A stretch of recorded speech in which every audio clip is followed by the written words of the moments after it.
দর্শক আসসালামু আলাইকুম, আপনাদের সবাইকে প্রীতি ও শুভেচ্ছা জানাচ্ছি। আমি সোলাইমান মোহাম্মদ। এই মুহূর্তে আমি অবস্থান করছি গাজীপুর জেলার শ্রীপুরের সাতখামারের পশ্চিম পাশে। আপনারা জেনে নিশ্চয়ই অবাক হবেন, আমাদের গাজীপুরে এই প্রথম আঙ্গুর ফলের বাগান। আমি রীতিমতো অবাক হয়েছি, দেখলাম এসে আমি সত্যিই খুব আশ্চর্য হয়েছি। এই বাগানে এসে আঙ্গুর ফল সারা পৃথিবীতেই জনপ্রিয় একটি ফল। ছোট্ট এই রসালো ফল কে না খেতে ভালোবাসে বন্ধুরা? আমি অনেক বেশি ভালোবাসি এই ফল খেতে। আমার নিজের উপজেলাতে, আমার পার্শ্ববর্তী ইউনিয়নে এমন একটি বাগান দেখে রীতিমতো আমি আশ্চর্য হয়েছি, বিমুগ্ধ হয়েছি, বিমোহিত হয়েছি। আজকে আমি আপনাদের সাথে জানাতে চাই, এই আঙ্গুর ফল যিনি এখানে চাষ করলেন সেই সবুজ ভাই আমার সাথে রয়েছে। আমি এই আঙ্গুর ফলের জাত এবং কিভাবে তিনি নার্সারিং করলেন এই যাবতীয় বিষয় আপনাদের জানাবো। নিশ্চয়ই বন্ধুরা ভিডিওটি আপনারা শেয়ার করে দিবেন।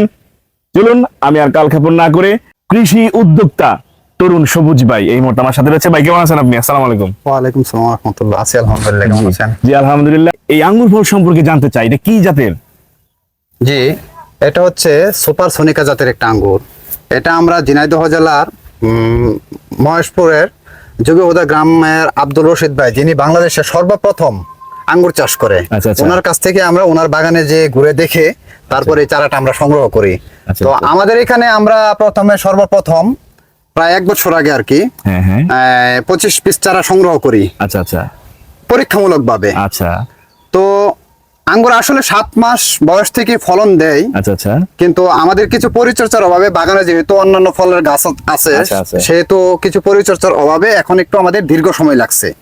তো এই বছর আমাদের প্রথম ফলন। আপনি কতদিন আগে লাগাইছিলেন? এটা আমরা 1 বছর আগে রোপণ করছি। 1 বছর আগে। তো এই প্রথম কি ফলন আসলো? হ্যাঁ, এই প্রথম ফলন আসছে। মাশাআল্লাহ। হ্যাঁ, তো এটা আমরা আশা করতেছি, যেহেতু এখনো এটা আমরা স্বাদ বা এটা আপনার কিরকম হয় সাইজ সেটা এখনো আমরা না, আপনি যেখান থেকে করি নাই। এনেছেন ওখানে কি যে খেয়েছিলেন? আমরা যেখান থেকে এনেছি হ্যাঁ, হ্যাঁ। এটাই হচ্ছে বলার বিষয়, যে আমরা যেখান থেকে সংগ্রহ করেছি চারাটা, আচ্ছা। ওনার বাগানে যে হ্যাঁ। ওই আঙ্গুরটা আমরা খেয়ে দেখেছি, ও অত্যন্ত রসালো এবং অত্যন্ত মিষ্টি। যাক মাশাআল্লাহ। যার কারণে ওনার কাছ থেকে সত্যটা যাচাই করে আমাদের এখানে রোপণ করছে। চারা নিয়ে আসছে, চারা নিয়ে একদম আসছেন। গ্রাফটিং চারা। গ্রাফটিং চারা? জি, মাতৃ গাছ থেকে গ্রাফটিং চারা। বাহ বাহ বাহ, সুন্দর। এখন এই ফলটার বয়স কত? এই যে এই ফলটার আঙ্গুর ফল? এটার এখন বয়স 1 মাস। 1 মাস? জি। তাহলে এটা আরো উপযুক্ত হইতে কতদিন সময় লাগবে? এটা 2-3 মাস সময় লাগে। 2-3 মাস। আপনি এর পরিচর্যা কি করেন? খুব জটিল কি পরিচর্যা? না না, আঙ্গুরের চাষে আসলে পরিচর্যা খুব জটিল না। আচ্ছা আচ্ছা। বিষয়টা হচ্ছে আপনার আঙ্গুর রোপণ করার সময় হ্যাঁ হ্যাঁ কিছু মেনটেন করতে হয়। আসলে গাছ রোপণের ক্ষেত্রে আমরা অনেকেই জানি যে গাছ রোপণ যদি সঠিক কিছু দিয়ে না করা হয় তাহলে সেই গাছে কিন্তু ফলন ভালো হয় না। আচ্ছা, আচ্ছা। অনেকেই গাছ রোপণ করে কিন্তু সঠিক নিয়মে গাছ রোপণ না করার কারণে আপনার সঠিক সময়ে ফলন আসে না, বলে যে গাছ খারাপ। আসলে কিন্তু ওইরকম না। আঙ্গুর গাছের ক্ষেত্রে কিছু ভিন্নতা আছে, সেটা হলো যে আপনার মাটির সাথে বালি মিক্স করতে হবে। আচ্ছা, আচ্ছা। আবার দেখা গেল যে ইটের যে সুরকি, হ্যাঁ, হ্যাঁ। সুরকি মিক্স করতে হবে। তারপর এর সাথে কিছু রাসায়নিক অল্প পরিমাণে ইউজ করতে হবে এবং গোবর সার। আচ্ছা। তারপর গর্তের মধ্যে দিয়ে এটা প্রসেসিং করে কিছুদিন রেখে দিতে হবে, 8 থেকে 10 দিন। তারপর চারাটা রোপণ করতে হবে।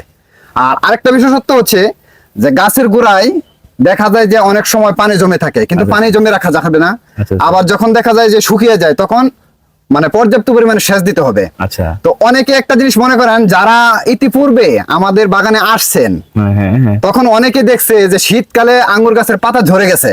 আচ্ছা আচ্ছা তো অনেকে মনে করছে যে গাছ আসলে মারা গেছে, কিন্তু না। আচ্ছা। এটা আপনার নির্দিষ্ট সময় থাকে, নির্দিষ্ট সময়ে ওই গাছের কাটিং করে দিলে, প্রুনিং করে দিলে তারপর ফলন হয়। যেরকম আপনার ফাল্গুন মাসের প্রথম সপ্তাহে হচ্ছে এটার কাটিং এর সময়। কাটিং করে দেওয়ার পর আমরা এই প্রথম আলহামদুলিল্লাহ ভালো ফলন পেয়েছি। আপনার এখানে এই বাগানে ঠিক কতগুলো চারা আপনি লাগিয়েছেন আঙ্গুরের? হ্যাঁ, আঙ্গুরের। আঙ্গুরে আমি এখানে 25 পিস চারা রোপণ করছিলাম, এর থেকে 4টা মারা গেছে আর 21 21টা হ্যাঁ চারা 21টা আছে। চারা আছে।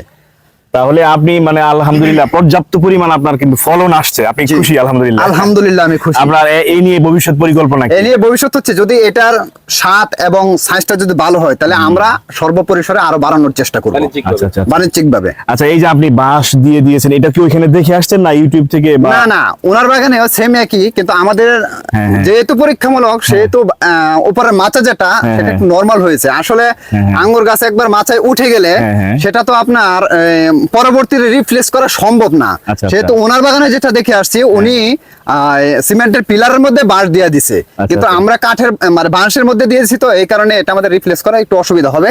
তো আমরা যদি সামনে বাণিজ্যিক ভাবে করি আর কি, তখন আমরা চিন্তা ভাবনা করছি যে ওইটা আপনার ওই পিলারের উপর করব। আচ্ছা আচ্ছা, এই যে যেমন একটা চারা, একটা গাছ দেখেন একদম মানে গোড়া থেকে শুরু করে এই যে একদম নিচ থেকে শুরু করে একদম উপর পর্যন্ত এই যে থুকায় থুকায় কিন্তু ধরেছে। এক একটা থুকায় আমার মনে হয় কয়েকশো হবে, জি কয়েকশো হবে। এই গাছের স্থায়িত্ব মানে এই গাছের বয়স 1 বছর, এই গাছটা মানে বছর কত বছর হতে পারে এটা কি আপনার জানা আছে কিনা? এটা আসলে আমার ওই পরিমাণে তথ্য এখনো জানা নাই। লতা জাতীয় গাছ এগুলো। হ্যাঁ হ্যাঁ, জানা নাই। হ্যাঁ। তবে আমি যেটা মনে করি যে 10 থেকে 15 বছর এই গাছটা আয়ুকাল এমনিতেই থাকে। এমনি থাকে, আর হ্যাঁ। দেখা যায় যে গাছটা মারা গেছে শীতকালে, কিন্তু আসলে গাছটা মারা যায় নাই। আচ্ছা, এটা এইভাবেই থাকে। আচ্ছা। আর এখানে আরেকটা জিনিস জানিয়ে রাখা ভালো, হ্যাঁ, হ্যাঁ, হ্যাঁ। সেটা হচ্ছে আমাদের দেশে হ্যাঁ হ্যাঁ, অনেকে বলে যে আঙ্গুর টক হয়। টক হওয়ার পেছনে একটা কারণ আছে। আচ্ছা আচ্ছা, সেটা হলো আমরা হচ্ছে অধৈর্যশীল, আমাদের ভিতরে কোনো ধৈর্য নাই। ধৈর্য নাই। আমাদের গাছে আঙ্গুর যখন ফলে, হ্যাঁ, হ্যাঁ। তখন আঙ্গুরটা দেখা যায় যে মোটামুটি কালার হয়ে আসছে বা পাকার উপযোগী হয়েছে, তখন আমরা কি করি, আঙ্গুরটা ছিঁড়ে ফেলি। আচ্ছা আচ্ছা, আসলে কিন্তু নিয়মটা এরকম না।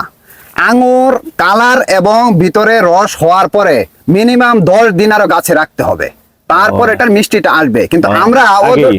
অধৈর্য থাকার কারণে আমরা মনে করি যে লাল হয়েছে, পেকে গেছে, কিন্তু ওইরকম না।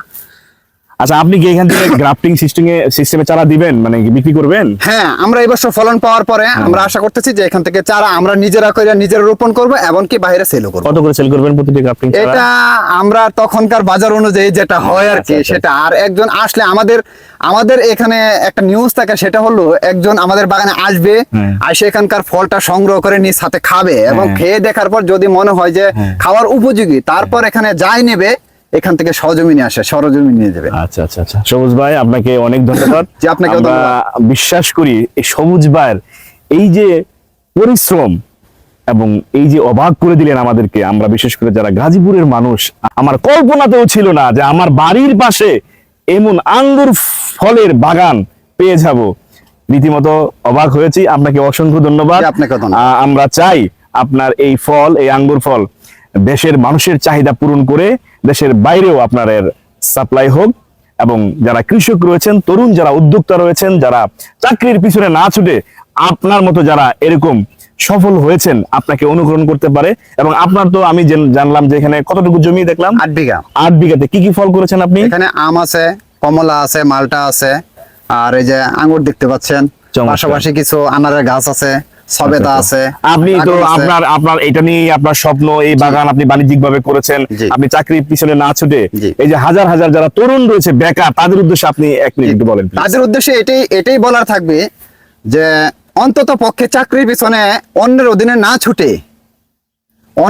না ছুটে নিজ উদ্যোগে কিছু করার জন্য, বাহ, প্রায় নিজের জমি হোক, প্রায় অন্যের জমি হোক, হ্যাঁ হ্যাঁ, যদি কেউ এটা করতে চায়, তাহলে আমি মনে করি যদি মানে সঠিক সময় মতো সঠিকভাবে পরিশ্রম করতে পারে, এটা সাফল্য আসবেই। আসবেই। কারণ গাম কখনো বৃথা যায় না, বৃথা যায় না, নিজের পরিশ্রম কোনো বৃথা যায় না। দারুণ। যদি এটা সঠিকভাবে করতে হয়। হ্যাঁ, অনেক সুন্দর বললেন। আমরা চাই কৃষি বাঁচলে এই বাংলাদেশ বাঁচবে। কৃষিকে ডেভেলপ করতে হবে, এটি আমাদের চাওয়া এবং প্রত্যাশা। আমরা সকলেই দোয়া করছি এবং আশা করছি সবুজ ভাইয়ের এই পরিশ্রম, এই আঙ্গুর ফলের বাগান সহ অন্যান্য যে সমস্ত ফল রয়েছে সবগুলোই জাতীয় এবং আন্তর্জাতিকভাবে স্বীকৃতি পাক এবং বিক্রি হোক এবং সাধারণ মানুষের দোরগোড়ায় পৌঁছে যাক। সবাই ভালো থাকুন, সুস্থ থাকুন। ভিডিওটি শেয়ার করার অনুরোধ থাকলো। আল্লাহ হাফেজ, আসসালামু আলাইকুম।